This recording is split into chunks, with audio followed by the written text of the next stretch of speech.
Good. You made it. Happy to lend a hand to fight the blaze. I think I speak for all of the Captain's Council when I say we're beyond grateful to have a group of folks like you on our side. We can ship out once the rest of Dragon's Watch gets here. It'll just be me. Oh. One person. Against a god of war. I'm sure it'll... be fine. Taimi and I faced Balthazar before, but he slipped through our fingers. It won't happen again. Taimi. She the short one? I hear she has quite the superiority complex. Funny to have a teeny tiny body with such a massive ego, huh? What is it? Why do you have that look on your face? I'm sure the commander's silently trying to warn you that the little narcissist might be listening. Oh. It's technology. A remote communicator. Yep, I'm always with the commander. Although, the Crystal Desert is farther away than we've ever tested this thing. I might not be able to stay in constant contact with you. What a disappointment. Huh, look at that. You broke Scruffy's sarcasm meters. Anyway, I'll get to work on solving that problem so we'll never be apart again. Bye! That's... pretty typical. Well, a battalion of my best is ready to go. Talk to First Mate Fidus and he'll get you situated. I'm lending you my personal airship to get to M. Noon. Keep it in one piece. Heard you don't have the best track record with them. No promises. Might be smarter to get it insured. Best of luck, Commander. It's a powder keg over there, and that maniac has already lit the fuse.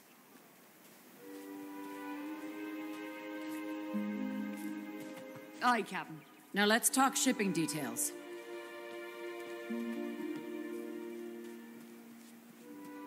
Commander, on behalf of the Captain's Council, thanks for pitching in to support our relief efforts. Though you and Keel are the only counselors I see, this operation is a bit unusual for Lion's Arch, isn't it? Don't worry. Keel and I will handle the full council. Now get out there and kick Balthazar's divine teeth in. Consider it done. The next time we speak, we'll have one less mad god to contend with. Leave it to me. The refugees need food and medicine now. Sorting out who gets paid can wait. There's something else. Most of the refugees don't have appropriate clothing for this colder climate. Check the armory for surplus uniforms and repurpose as much as you can. Will do. I've also informed the merchants that donations are strongly encouraged. Remind them the Council will consider their generosity, or lack thereof, when negotiating future contracts.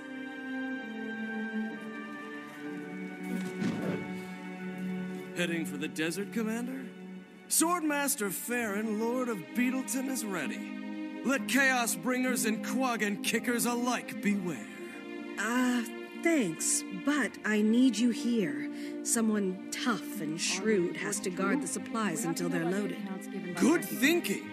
This is Lion's Arch. These donations could go missing in transit before they ever leave the docks.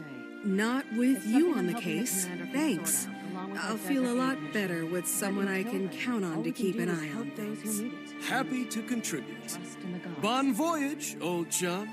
Farron, my friend, never call someone who's about to cross the ocean chum. Whoops! I should know better. Especially after that fiasco with Marula at the apiary. I kept calling her honey. She still blames me for all those bee stings. Who knew the buzzy little beggars had such good hearing?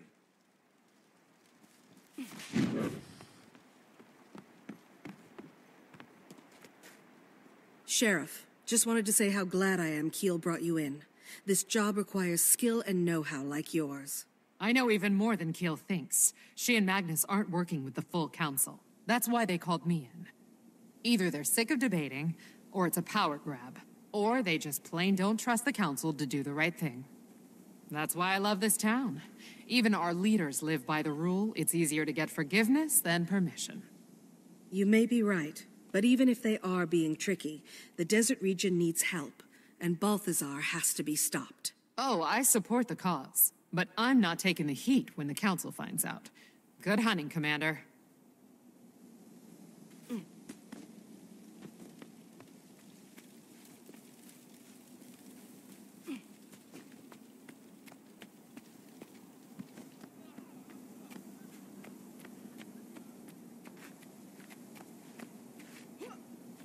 Magister Stonehealer, thank you for the Priory's contribution. I feel I should warn you. That you can't guarantee the safety of my scholars and explorers. Don't worry, our people can handle themselves. Just remember to share any important discoveries you make. Alona's been isolated for a long time. There must be a treasure trove of data about the Forgotten, Ascension, and the Dragons, just waiting to be discovered. I'm also eager to see how their societies have diverged from ours, and if Dwarven culture had any lasting impacts. I'll support your people as best I can, but I've got a mission of my own. Good luck, Ogden. Until we meet again.